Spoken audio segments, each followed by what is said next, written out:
El Consejo Potosino de Ciencia y Tecnología y Radio Universidad presentan La Neta de la Ciencia.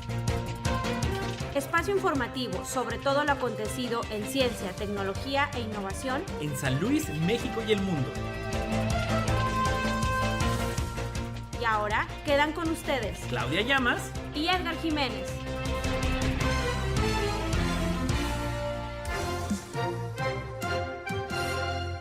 Hola, muy buenos días, ¿cómo está? Como el gusto de saludarle como cada jueves en las mañanas transmitiendo desde Radio Universidad. Claudia, muy buenos días. Hola Edgar, muy buenos días a todo el auditorio que nos acompaña en esta mañana, qué gusto saludarlos. Y bueno, pues vámonos con los titulares de esta edición de La Neta de la Ciencia. Resumen de noticias. IPICIT desarrolla sistema de monitoreo para prevenir contagio de COVID. Steve Wozniak, cofundador de Apple, estará en San Luis Potosí. Pandemia, oportunidad para reinventar la educación, Francisco Marmolejo. El plástico reciclado, eficiente como material de construcción. ¿Qué son las islas de calor y cómo se generan? ¿Por qué los errores son cruciales para el avance de la ciencia? Y bueno, pues entrando un poquito en materia, déjeme decirle que el próximo martes, pues estamos todavía en todo este año, pues en las actividades del 25 aniversario del Consejo Potosino de Ciencia y Tecnología. Y bueno, para ello va a haber una serie de webinars que se están realizando en colaboración con la Facultad de Ciencias de la Universidad Autónoma de San Luis Potosí y con el Instituto de Física, así como con el Sistema de Ciencia, Tecnología e Innovación del Estado de San Luis Potosí. Y bueno, pues va a ser una serie de 3 webinars denominados Personajes científicos en la historia de San Luis Potosí. Y en esta primera edición de estos webinars tendremos el tema ¿Quién fue Gustavo del Castillo y Gama? Participarán el doctor José Luis Morán López y el doctor Refugio Martínez Mendoza. El doctor José Luis Morán, pues bueno, destacado y connotado investigador, líder también del sector de ciencia y tecnología a nivel local, a nivel nacional y bueno, reconocido internacionalmente. Actualmente él es presidente del CICITI. Y bueno, pues también muchos de ustedes ya han escuchado del famosísimo doctor Refugio Martínez Flash de la Facultad de Ciencias. Y bueno, déjame decirle también que el moderador de este webinar, que será el próximo martes, este martes 20 de julio en punto de las 12 del día, estará a cargo del doctor Ricardo Guirado López. Él es el director del Instituto de Física de la máxima casa de estudios, donde podrá usted sintonizar este webinar, bueno, pues obviamente en las redes sociales, Facebook Live y YouTube del COPOCIT. Y bueno, pues ahora sí, vámonos a las locales. Noticias locales. Pues déjame decirle que el IPICIT está desarrollando un sistema de monitoreo para prevenir el contagio de COVID, esto desde la redacción de Global Media. El doctor Rubén López Revilla, que le mandamos un gran saludo, bueno, también destacado investigador a nivel nacional, él es jefe de la División de Biología Molecular del IPICIT, dio a conocer que el instituto está desarrollando un sistema de monitoreo de la concentración de CO2, el dióxido de carbono, en el aire de las oficinas, aulas y laboratorios del IPICIT, precisamente para prevenir el contagio de COVID-19. Él comenta que durante la inhalación aspiramos el aire de la atmósfera formado principalmente por nitrógeno y oxígeno. El oxígeno se difunde a la sangre a través de los alveolos pulmonares. Este es captado por los glóbulos rojos y transportado a todos los órganos donde se llevan a cabo los procesos metabólicos que lo utilizan y generan CO2 como producto final. Durante la exhalación expulsamos aire que contiene menos oxígeno, está interesante, y mucho más CO2, acompañado de miles de gotitas líquidas de tamaño variable, entre las que predominan pues gotitas microscópicas o mejor conocidas como aerosoles, que provienen de las vías respiratorias y de la saliva, explica el jefe de la División de Biología Molecular. El doctor López Revilla agrega que las infecciones respiratorias se deben a los virus o bacterias causantes de enfermedades respiratorias que van incluidos en los aerosoles expulsados durante la exhalación por las personas infectadas, que así se transmiten y contagian a las personas susceptibles. Por eso se menciona muchísimo que esta cuestión del uso del cubrebocas, de la distancia, bueno, pues involucra toda esta cuestión de la exhalación de estas gotitas, de estos aerosoles. El investigador comenta que, bueno, en oficinas, aulas y laboratorios del IPICIT se instalarán sensores de CO2 fijos conectados a una red inalámbrica que envíen continuamente los datos de la concentración de CO2 a servidores que alimenten aplicaciones de teléfonos celulares con alarmas que se enciendan al rebasar el umbral de seguridad. Y bueno, muy interesante, como siempre el IPICIT destacando en los avances y haciendo frente a esta pandemia. ¿Qué más tenemos, Claudia? Gracias, Edgar, y sí, muy interesante este tema que está tan en boga del CO2 y la importancia de la ventilación, y pues qué gusto escuchar que desde el IPICIT se está avanzando en esta materia.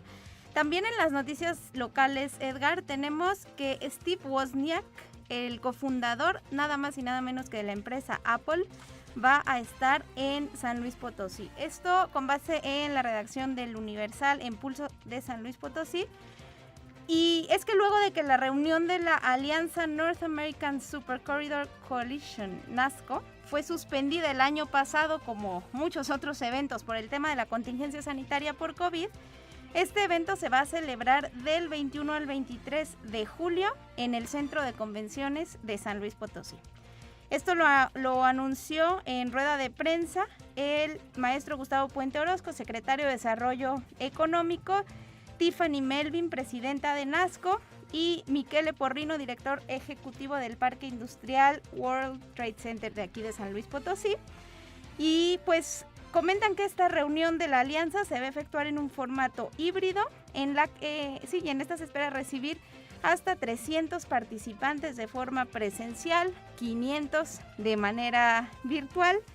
Y pues celebraron que nuestro estado potosino sea la sede de esta importante reunión en la que se van a abordar los alcances y ajustes en la operación de las industrias, la aprobación y entrada en vigor del TEMEC. Y pues adelantó también que en la agenda que se pretende abordar habrá paneles, conferencias en temas sobre todo relacionados con industria automotriz, agroindustrial, logística, energía, sustentabilidad y algunas otras. Además, destacó que se contará con la presencia de Steve Wozniak, cofundador de Apple, quien va a compartir su experiencia en el desarrollo y crecimiento de esta gran marca mundial. 21 al 23 de julio es este gran evento. Ya lo sabes, siga las redes sociales del Gobierno del Estado, de la Secretaría de Desarrollo Económico, y bueno, así como grandes personajes como lo es Steve Wozniak de Estados Unidos, gran promotor de la tecnología, junto con el gran ícono que fue Steve Jobs, pues también aquí en San Luis Potosí hacemos aire. Y pues yo recordará usted que hace 8 días yo le mencionaba a usted que tuvimos la gran presencia del doctor Francisco Marmolejo Cervantes, y esto desde el escritorio de El Express. Que bueno, el doctor Francisco Marmolejo menciona que la pandemia es una gran oportunidad para reinventar la educación. En el marco del 25 aniversario del Consejo Potosino de Ciencia y Tecnología, el doctor Francisco Javier Marmolejo Cervantes, presidente de la División de Educación Superior de la Fundación Qatar, ofreció una magna conferencia en donde reconoció los retos que se están presentando a nivel mundial en torno al tema educativo, pero también aseguró que existe la plena confianza de que en breve se pueda cambiar la situación y obtener mejores resultados. Comenta el doctor Marmolejo que tiene mucha esperanza en que en el caso de San Luis Potosí hay muchas cosas que se hacen y se pueden hacer, como pensar en que las principales universidades puedan funcionar vinculadas en un ecosistema más integrado, más concordante, y que bueno, él le parece que pueda ser parte de esta solución el cambio de actitud, mayor coordinación y por supuesto un espíritu de menos aversión al cambio. Igualmente consideró que actualmente debido a la pandemia se vive un momento apropiado para atreverse a renovar y reinventar en educación superior en el país a través del cuestionamiento de los dogmas de lo que es bueno y lo que es malo, ya que dijo, ello implica un cambio de actitud de las propias instituciones de educación superior, y eso precisamente lo que hace falta para que puedan obtener mejores resultados. Excelente la conferencia magistral con el doctor Francisco Marmolejo.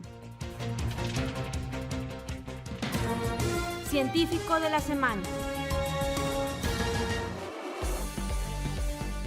Doctor Vicente Quirarte Castañeda, poeta, ensayista y escritor, Nació el 19 de julio de 1954 en la Ciudad de México. Es licenciado en Lengua y Literatura Hispánica, maestro en Letras Hispánicas, con orientación en Letras Mexicanas y doctor en Literatura Mexicana, con mención honorífica todos por la Facultad de Filosofía y Letras de la UNAM. Obtuvo mención honorífica en cada uno de sus trabajos de grado y la medalla Gabino Barreda por sus estudios de posgrado. Su poesía reunida lleva por título Razones del Samurái.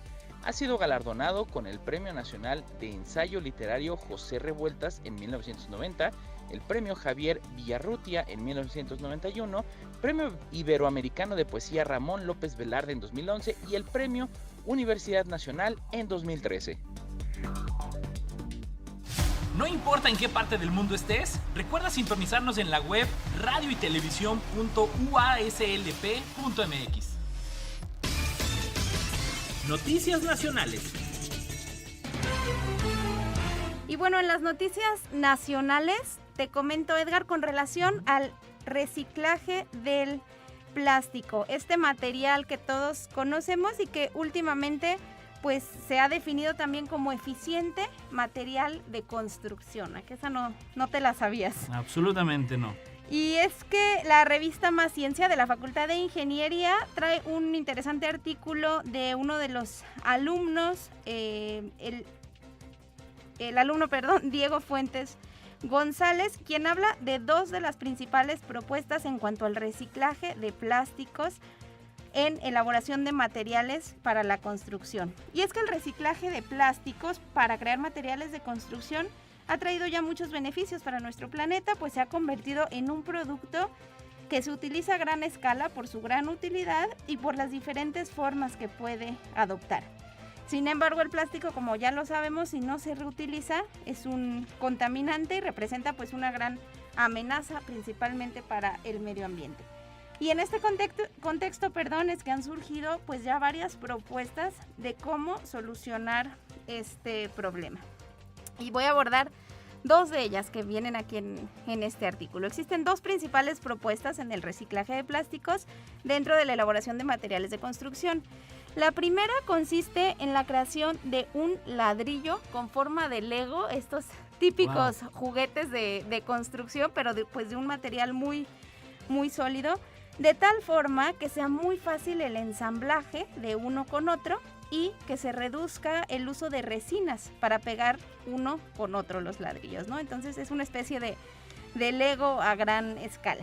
Otra de las opciones, la segunda, es combinar los residuos plásticos triturados en un molino especial con mezcla de concreto y de esta forma pues crear un ladrillo que incorpore ambos elementos, el concreto que ya se utiliza más el plástico.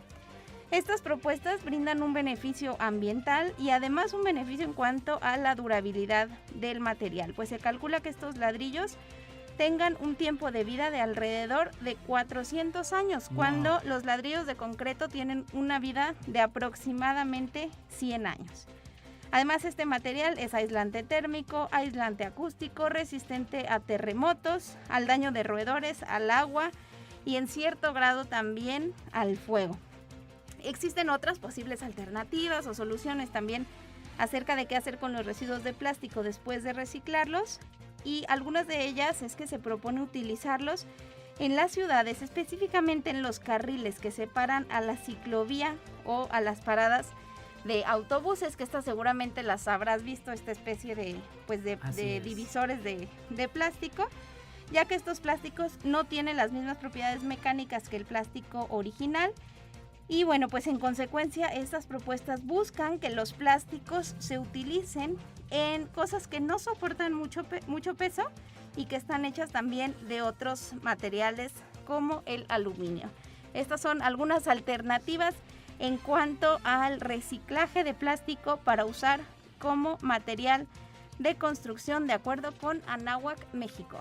Interesantísimo el tema, porque en definitiva, bueno, a mí me ha tocado ver algunos concursos de ciencia y a veces en las noticias cuando sacan esas notas de ciencia tan interesantes y tan necesarias que la gente debe enterarse, en el que, bueno, participan los muchachos a veces de educación media superior y fabricando ladrillos hasta de botellas de PET. Entonces, sigamos todos estos avances. De verdad es que debemos de tener esta conciencia ecológica no nada más por nosotros, sino por los que vienen después de nosotros, nuestros hijos, nuestros sobrinos, los nietos. Señora, hagamos de nuestro mundo un lugar mejor, y para ello debemos de tener esta sensibilidad de adaptarnos a los nuevos materiales, a las nuevas técnicas de construcción. Así sucedió en su momento, y recordarán todos ustedes, los que nos escuchan aquí en La Neta de la Ciencia, en el que se platicaba, te acordarás, Claudia, cuando teníamos los famosos tinacos de asbesto, estos de fibra, y que bueno, generó una revolución pues comercial, tecnológica y ambiental, pues los tinacos de plástico. Pero bueno, ante eso, precisamente hablando de cuestiones medioambientales, yo les pregunto a ustedes, ¿saben qué son las islas de calor? Claudia, ¿tú has escuchado alguna vez qué es una isla de calor?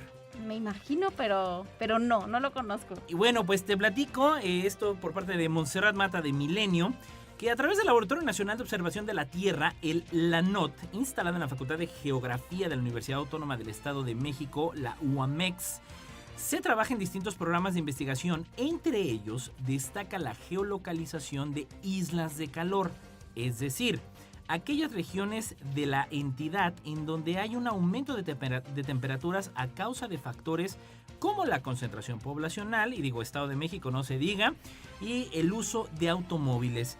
Del mismo modo, los datos obtenidos a través de imágenes satelitales permiten la identificación de incendios, y por ello se trabaja en coordinación con el área de protección civil del Estado de México a fin de enriquecer estas investigaciones. Y bueno, al respecto de la NOT, de este laboratorio nacional, Jared Canchola, comenta, responsable de este laboratorio, explicó que estas nuevas tecnologías basadas en el uso de imágenes satelitales permiten contar con una resolución muy alta, lo que a su vez se traduce en distintas capas de datos, entre ellos los relacionados con la vegetación y el uso de suelo, entre otros. Esto es importantísimo, ya lo veíamos en algún momento con un foro que tuvimos hace unas semanas con la doctora Galindo, el doctor Carlos Servín y el doctor Walter Barrera, que ellos son del LANGIF, del Laboratorio Nacional de Geoprocesamiento de Información Fitosanitaria, aquí de la máxima casa de estudios ubicados ahí en el CIACID. Acérquense con ellos. Bueno, la verdad es que la cantidad de soluciones que pueden ofrecer los centros de investigación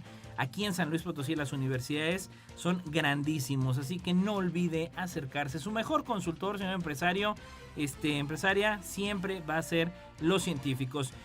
Al respecto, Canchola indicó que actualmente se trabaja con áreas como la Coordinación de Protección Civil del Estado de México y otras áreas del gobierno estatal a fin de detonar proyectos específicos, entre ellos el seguimiento de incendios forestales, además de la vigilancia de la degradación natural, así como otros proyectos encaminados al cuidado del medio ambiente. También comenta que, bueno, precisamente laboran en la identificación de estas llamadas islas de calor, es decir, la identificación de regiones que presentan un cambio abrupto en la sensación térmica, lugares que quizá pudiera ser el centro de la ciudad y generalmente se siente más calor, luego se van a otras zonas periféricas, y precisamente en eso consiste la identificación geosatelital, ¿no? Entonces, generalmente estas sensaciones térmicas son registradas en las ciudades o zonas urbanas en comparación con las áreas forestales o rurales. Comenta Canchola que, bueno, el laboratorio ha tenido acceso a diversas plataformas a partir de distintos convenios de colaboración, entre ellos los más importantes con la NASA, con la famosísima Agencia Espacial Norteamericana.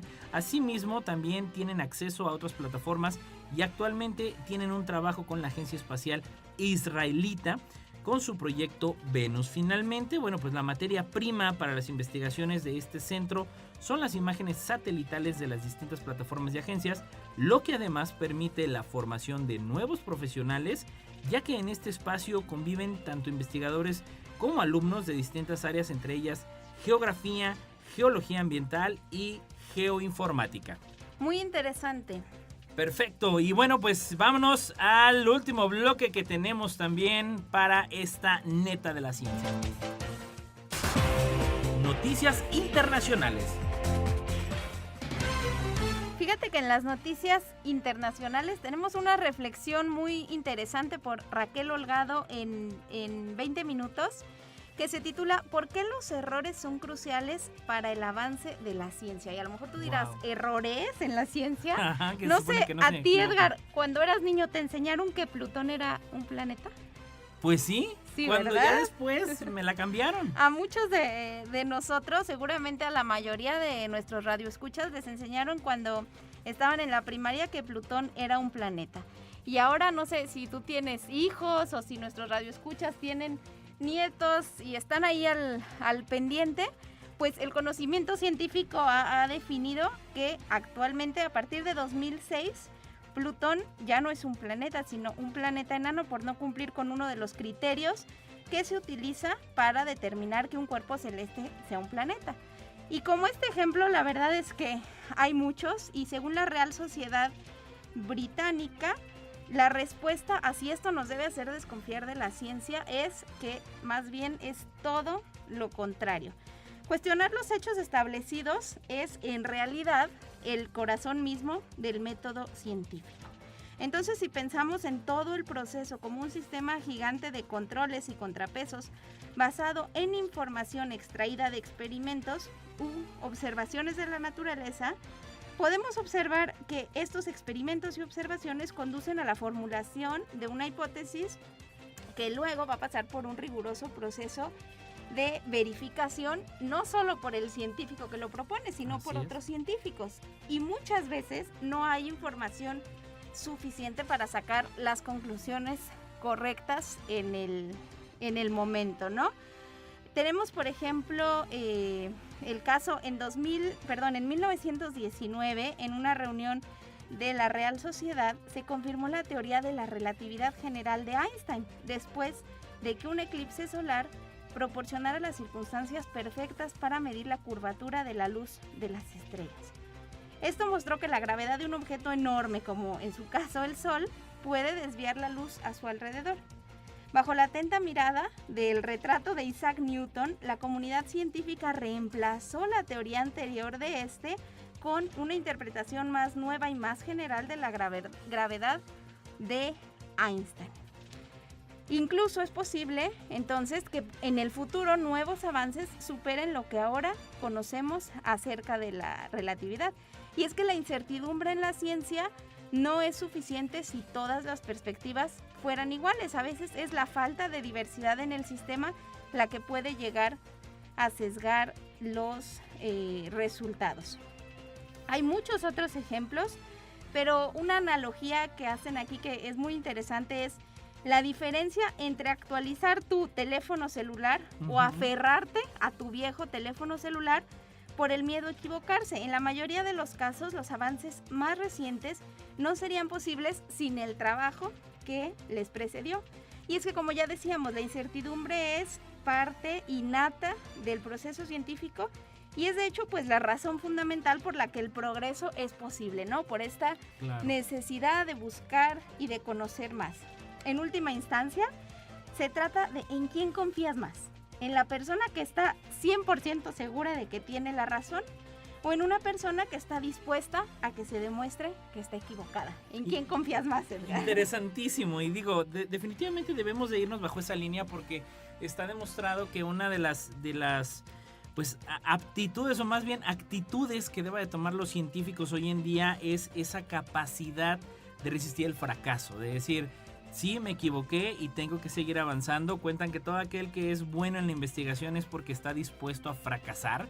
Y entonces es fundamental el que deba de seguir adelante, de seguir indagando. Y digo, eso nos lo demostraron desde los grandes personajes que están plasmados en los libros, como lo fue Copérnico, Galileo, cuando, bueno, pues después de una época de la Inquisición tremenda en el que de manera rigurosa se establecían todos los parámetros del conocimiento establecidos, se desbarataban aquellas propuestas de conocimiento.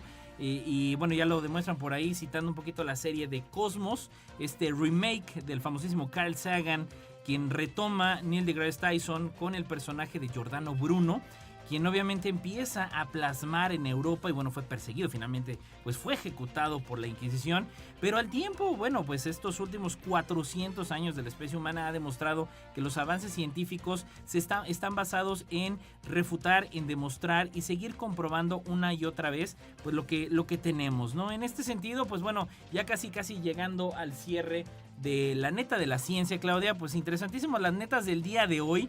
También recordando que todas aquellas personas, yo quiero hacer este llamado, Claudia, que aquellos que se quieran ir de vacaciones, pues que tengan mucho cuidado. Precisamente la información, precisamente los científicos, estaba escuchando yo al doctor Andrew Comas, que lo estaban entrevistando en Red Nacional, Clau, que decía, bueno, pues hay que tener cuidado, no hay que garantizar. No bajar la guardia, No ¿verdad? bajar la guardia, no porque ya esté vacunado, señor, señora, chavos, no porque ya estén vacunados es garantía que ya no te va a dar, porque afloran las graduaciones, se vienen en puerta fiestas, la fiesta del verano, que vámonos de vacaciones, que no pasa nada. Hay que tener mucho cuidado, Claudia. Yo creo que para que hacer un llamado y que no volvamos a caer pues en épocas como las que estuvimos pues el año pasado prácticamente. Totalmente de acuerdo. Creo que a estas alturas todos sabemos ya muy bien cómo cuidarnos. Lo tenemos ya bien aprendido, bien dominado y es cosa nada más de cuidarnos por nosotros, por los que están cerca de nosotros y pues por toda nuestra ciudad, ¿no? Que queremos estar pues en este tiempo de alguna manera estar tranquilos y cuidándonos unos a otros. Así es, así que es momento de, bueno, pues tomar esa pausa para quienes están concluyendo ya los estudios. Ahorita ya prácticamente las escuelas ya finalizaron, las escuelas primarias, las escuelas secundarias, media superior. Pero bueno, alistarse, que sea un momento pues también de seguir en familia, de seguirnos cuidando. No por eso se la pueda pasar bien uno, saque esos juegos de mesa, si bien pueda salir a pasear, pero manteniendo la sana distancia.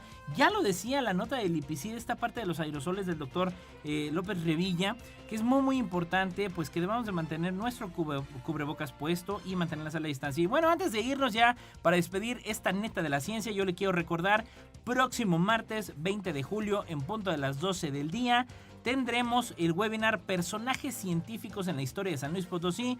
¿Quién fue Gustavo del Castillo y Gama? Yo por ahí estaba leyendo, es considerado el padre de la física potosina. Y bueno, a cargo de quién estará, presentará el doctor José Luis Morán López, presidente del CICITI, y el doctor Refugio Martínez Mendoza, mejor conocido como Flash, investigador de la Facultad de Ciencias de la máxima casa de estudios. Moderará este evento el doctor Ricardo Guirado. El director quien es director del Instituto de Física de la UASLP. Pues sin más, gracias por habernos acompañado. Gracias a Lalo Carrillo en los controles. Gracias, Claudia. Nos vemos la próxima. Hasta luego, buen día. Esto fue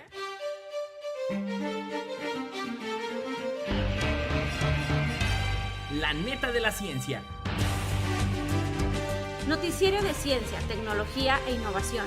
Presentado por el Consejo Potosino de Ciencia y Tecnología y Radio Universidad.